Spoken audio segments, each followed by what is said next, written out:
Yosef se refusait à garder tous les frères comme esclaves. Il ne voulait retenir que Benyamin, chez qui la coupe avait été trouvée. Alors Yehuda s'avança et commença à plaider en faveur de son jeune frère. Il revint sur les événements qui avaient amené les frères à lui présenter Benyamin, le plus jeune fils de leur père. Il démontra à Yosef comment son insistance était la cause de la venue de Benyamin en Égypte, car leur père refusait alors de laisser partir son fils chéri, le seul fils qui lui restait de Rachel depuis la disparition de Yosef, son frère.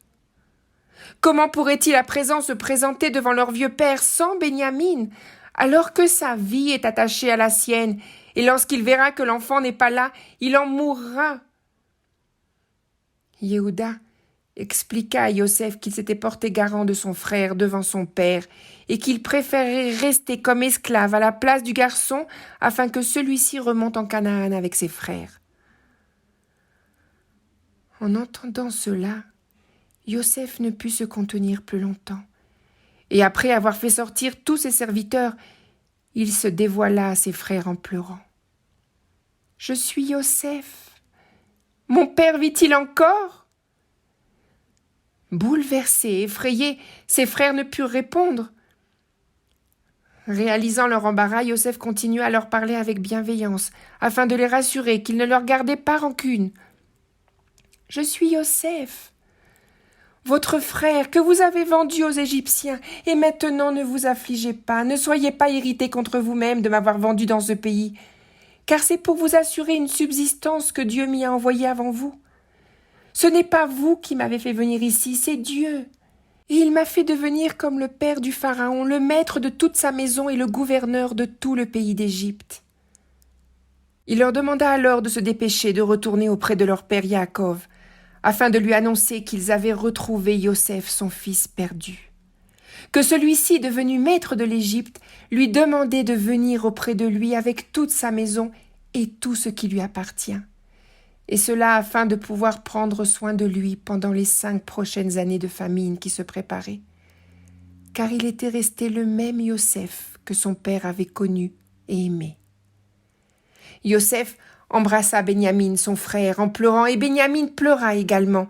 Il embrassa aussi chacun de ses frères et pleura avec eux. La nouvelle de ces retrouvailles se répandit jusque dans la cour du Pharaon, qui s'en réjouit, et demanda à Yosef d'amener son père et toute sa famille en Égypte, où il recevrait les meilleures terres du pays.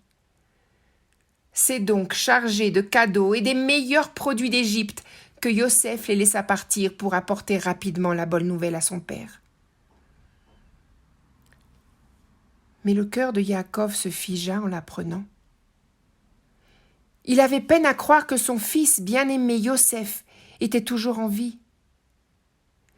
Ses fils lui transmirent alors toutes les belles paroles que Yosef avait dites et lui montrèrent les chariots que celui-ci avait envoyés afin de transporter son père vers lui. Yaakov écouta et revint à la vie. Quelle joie! Mon fils, Yosef vit encore. J'irai et je le verrai avant de mourir. Yaakov partit avec toute sa maison vers l'Égypte où Yosef l'attendait. Il passa par Beersheba et y offrit un sacrifice à Dieu. Dans la nuit, Dieu lui parla dans une vision. « Je suis le Seigneur, Dieu, de ton père.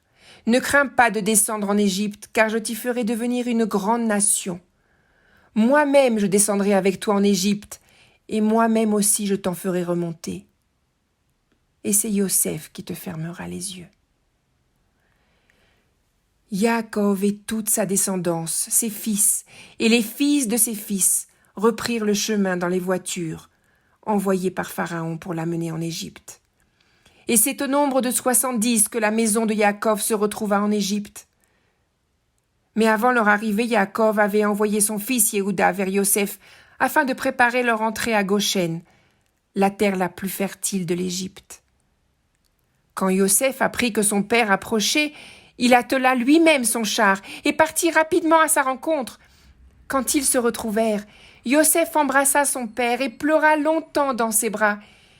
Et Yaakov dit à Yosef, « Je peux mourir à présent, car j'ai vu ta face. » puisque tu vis encore. » Après avoir accueilli toute sa famille, Yosef partit voir Pharaon afin de le prévenir de leur arrivée.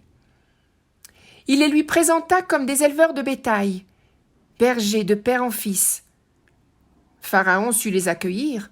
Il demanda à Yosef de les installer dans la meilleure partie du pays, mais aussi de nommer inspecteurs du bétail du roi des hommes de mérite parmi eux. Puis Yosef présenta son père à Yaakov, qui salua le Pharaon. Quand ce dernier lui demanda quel était son âge, Yaakov répondit qu'il avait 130 ans et que la plupart de ses années avaient été pleines de chagrin et de douleur. Puis avant de s'éloigner, Yaakov bénit Pharaon. Yosef installa son père et ses frères sur les meilleures terres à Goshen, selon l'ordre du Pharaon, pour y vivre en paix et subvenir à leurs besoins. Il continuait aussi de s'occuper de l'Égypte et d'organiser la répartition des vivres afin de sauver la population de la famine, ce qui lui valut la reconnaissance du peuple égyptien. Quant à Yaakov, il demeura dans le pays d'Égypte, et sa descendance se multiplia prodigieusement.